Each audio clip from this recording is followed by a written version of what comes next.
welcome back to Good Morning Tobago on Tobago Updates. Viewers, of course, you know that we've been dealing with the situation of this oil spill from this upstream, and it's been a task on our hands to try to clean up, but we had some progress, and we saw some progress yesterday where Rockley Bay is concerned, and more progress is happening. And to give us an update on some of the latest details, we are being joined by the director of the Tobago Emergency Management, Mr. Allan Stewart. Good morning and welcome to you, Mr. Stewart. How are you? Good morning, Kandace. It's good to be here, and I'm very pleased at this time to be able to report to the Tobago public, you know, that we are at a stage where we are very comfortable that we have climbed that very steep hill. Yes. And now we are on we can operate from a point where I could describe that we have command and control over this incident. So certainly on land, I mean, and we're seeing the efforts, and I mean, certainly our gratitude goes out to all that's been involved in these efforts to get off our beaches. It's not an easy task. Yeah. Well, there are two sides of this. Let me just deal with, you know, the what is expected of the public. The public, I think, went through a period of shock in terms of the magnitude of the impact against our shoreline. On the intelligence that we gathered out of the event itself, here you had an oil spill that was brought to our attention of a capsized vessel. It continues to be the subject or the place or ground zero where this oil is. But the investigation provided and where the areas of impact in the very early of on the 7th suggests that the oil was spewing before it was discovered. Good. And therefore, that in mass and also in some cases went on to do that before we were able to get it under control. There were certain priorities that were set. One, we had to do a balancing act based on the availability of resources that we had control over, meaning therefore the Tobago House of Assembly contingency plan as it relates to oil spills speaks to a level 1 tier, meaning therefore there are certain assets that we are expected to have. And those assets were easily allow in the major, I will just speak to the major part of it in terms of the 1,600 feet of boom. We, within 24 hours into the next day, we were able to deploy that to the. But it comes with certain conditions. Conditions in the sense that you have to. We are not the sole owner of those. Those are MOU arrangements between Kaizen, Woodside, which replaced BHP, and TEMA. So while we were getting through those clearance, the impact was taking place, you know, to get the necessary clearance to have access to. They are stored here on the island, and Mr. Claude Almanders, you know, he was very gracious to accompany that late in the evening into midnight going into the following day. And that went well. Jump from there to where we are now, we saw it escalated to the point where or sensitive areas, as I said, this was a threat to our ecosystem. And I always speak and air, sea, or fishes, what is in the sea, and a whole lot, even our way of living, the economy, the tourism and things like that. So you had an ecological impact on the island. And then we had a situation where it moved to a point where we were shifted with tier 2, which means it required national resources to come to the island. I must say at this stage, those resources are here. But the confession should be that, you know, logistical nightmare in moving as Trinidad to Tobago. I am quite certain in the aftermath, when we are doing the after action review, it will be stated when we do a gap analysis in way of strengthening our resolve going forward. We will identify that there is a need for to build capacity. In other words, we need to, I always say, Granny used to tell me, beg water. She used to say, beg water, don't boil cattle skin. And this is a classic evidence of that, where you are depending on resources, one, that you don't actually own, and also when granted by those persons who have come forward, it is clear that the logistics of moving those assets become critical. I want to thank our chief secretary in particular, who have made my job super easy. He have risen to the occasion. He took leadership from in front, like a pilot in an airplane, and therefore we are where we are today. Grossly because of his input, calling the right channels, being here, being on the ground. Even I think this may have been his third visit to see what is taking place out there, because what is taking place out there depends on how online looks. True. And we were able to see him taking that lead. Going forward, go ahead. Yes, I think you have a question. Ask because I do know that, for instance, the containment has been an issue. We talk about the oil booms and so on, and the oil booms that were placed around the vessel, not quite holding it, and from my reports, one of it broke, and that sort of thing. So we're waiting, and as you said, the logistical nightmare of waiting to be able for us to get the bigger booms on. They are here. They are here yesterday. They got here. They started placing those, so there's a large buffer that is built around So we started off with you were making reference to the 24-inch booms. So those were on the strain, and if I could go into some, it means that the type of anchoring that these booms normally comes with, it's not friendly to the coral environment. In other words, they are those anchors that work well on sandy surfaces. And not on corals. And not on corals. So you find you have the divers now need to spots in the midst of it all to where you can ground that type of anchor. And then we've been having the challenges with the rough seas as well. That's right. So we had a rough seas where the energy of those of the current was really acting against it, and we were able to. We had MP. We also had a number. We got assets from the Division of Marine Affairs. They were able to lend, the Division of Marine Division were able to allow us to use some of their anchorage that they use and things like that, and the markers at sea. And therefore, we are very grateful for Mr. Alfred and his team. We did not get them under pleasant circumstances. It was more like a commandeering of the assets.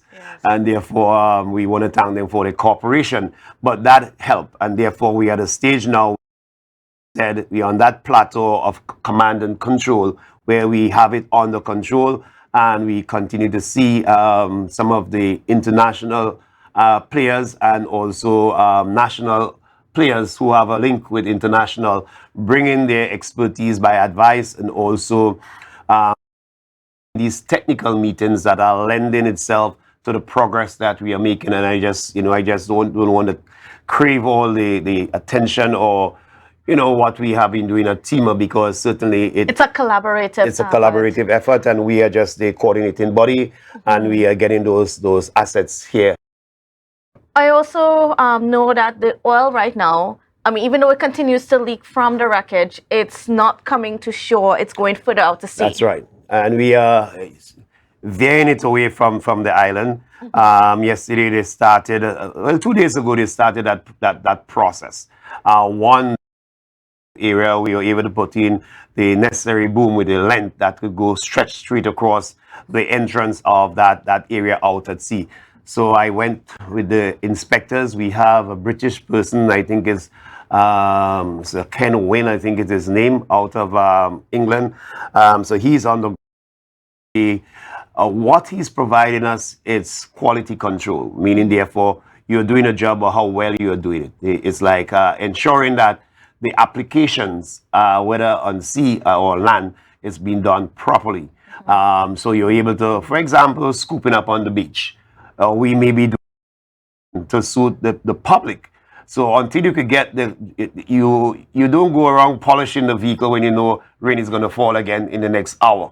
So therefore, sometimes the public, they are seeing things and not understanding what is happening behind the scenes in the theater of operations. So you had that situation. Sometimes we advise how much sand do you remove from the beach? Yes. When do you stop? Things like that.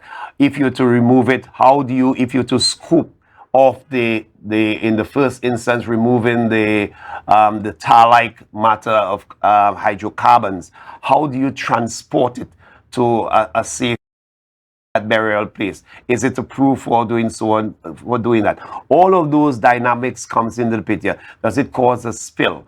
At high tide, you have a different phenomena where we had to close off roads. For example, the road down at Hamden, going down from the fish depot in Lambo down to the Hamden area, we had to close off that strip on the Milford Road.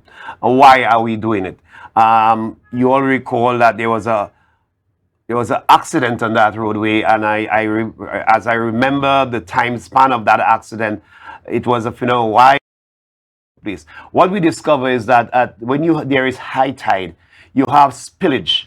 Yes. And that spillage that is bringing on also oil onto the road surface, which is something that we are looking into, and we have decided that we have to close off that roadway because we are seeing evidence of it. Even if you come back, especially during high tide, with the wave movements. I think they call it the moments of the wave, so it might be 15 to 30 seconds, things like that, in terms of you get that big wave that will bring it onto the shore. The same thing happened between 70th Street, that area where people go and fish. Right. And we had to close off there as well. So we want people those situations and pay attention to those instructions, and also the impact on our schools. School is open, but reopen, and therefore there are some schools that the air quality, while the machines read one way in terms of 0, at the end of the day, people are smelling it, and it makes it nausea, that feeling sometimes. So those 2 schools have been closed, there might be 2 or 3 others that may be according to how we wrap our things change in terms of the atmosphere. What can we do about that air quality situation? Is there anything that can be done? Well, apart from how there is also, I know many years ago there is an application where it's something like Vicks Vapor, where you place and your nostril, that is it reduces the smell. But the reality of what you smell and how your senses behave to it is another matter. And there is also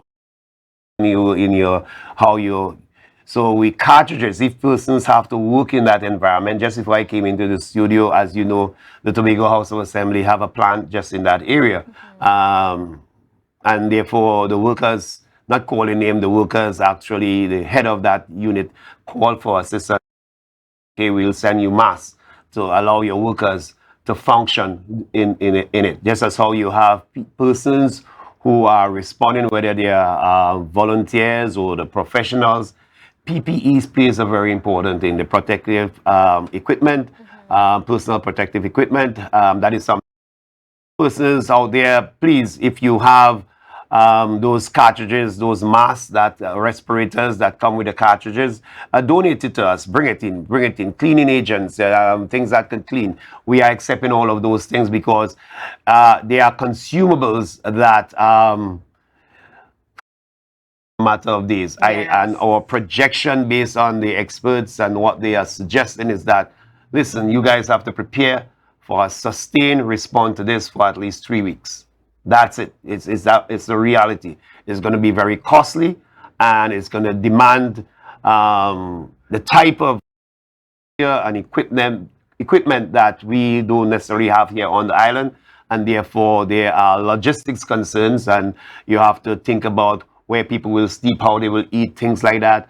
But the thing about it, the disaster mechanism is structured for that. You know, we utilize the ICS system. Our players at different levels are managing those issues, but I'm just making the public aware of what it takes to really, when we talk about being in command and control over it, what it really takes to do that. Yep. It's a huge operation, and like I say, viewers, I'm not too sure if you all attention, but it's really not a simple exercise, and No, not at all. it's not. Yeah. But I mean, we really want to thank everybody that's been responding for coming on board and for trying their best, because there's so much working against us, but there's still progress happening in between all of that. Touch on the vessel itself. Now, I know that identifying the vessel is going to be a challenge. There's a chance that we may not even be able to really identify that vessel. We will. You think that we will? Yeah, it's just that I don't at this level I cannot lend myself to the speculations. Yes. I see a lot of information. I always tell my colleagues in disaster management, intelligence and facts are two different things. Facts can be proven. Intelligence can lead you to that fact, but they are two different things. And the speculative approach provides some intelligence. It can, in some quarters, be looked at a situation where it may involve illicit functions of a particular vessel. Now, in those circumstances, you have to treat it as a crime, how you treat a crime scene, so that it has certain protection. And therefore, those are involved in the operations. I know the Trinidad and Tobago Coast Guard, they were posted out there last evening, and they were doing just that, because even as you do the investigation, you have to know who is entering the space, what are they doing when they enter into the space, are they you up or help you down, things like that, because of what the intelligence so far is gathering, in terms of you're hearing these things, and you have to take it all with a pinch of salt, right amount, and deal with it as it comes along. But certainly confident that the identity of the vessel will be made. And for those people that are just diving into the speculations, what would you like to say to them in terms of what the authorities are doing to make sure that we actually are trying to get the facts of this and then have it dealt with and those facts ascertained? Yeah, the weird thing about it is that sometimes when you make a post, you can't manage it. It's out there. Yes. All right. And some people have make some misstep based on the information that they had available to them. Some people say 7 days pass and we still in the same place. We are not this very strong position now in terms of the resources. And I would like you to exercise caution. I would like, don't be excited. Don't use the event to just make a post that eventually going to turn around and bite you at the end of the day, because it's totally opposite. Walk out. You look outside today, how it looks. It looks a whole lot better than it did a couple of days ago. You're not aware that there was all that, so the people the teams are doing their work. Mm-hmm. We have brought in the professionals, we have brought in the necessary tools and assets that can really put a damper on this thing. Mm-hmm. And these are mega industry, and certainly they have brought those tankers in, and they are doing their job, and we have this thing under control. We are at that place where we can say command and control is in effect. All right, great. Thank you so much, Mr. Stewart. It's going to be another long day, but we will more information this afternoon when the Chief Secretary holds another press conference with some more updates. So I want to thank you, Mr. Stewart, for being a major part of this operation and making sure that we can get back to my duties. Certainly. Thank you. Certainly. Good morning, all of them. See, he has his hat and everything already. Another long day. Yeah, but certainly thank you. And please remember to stay safe. And viewers, we'll be back right after this.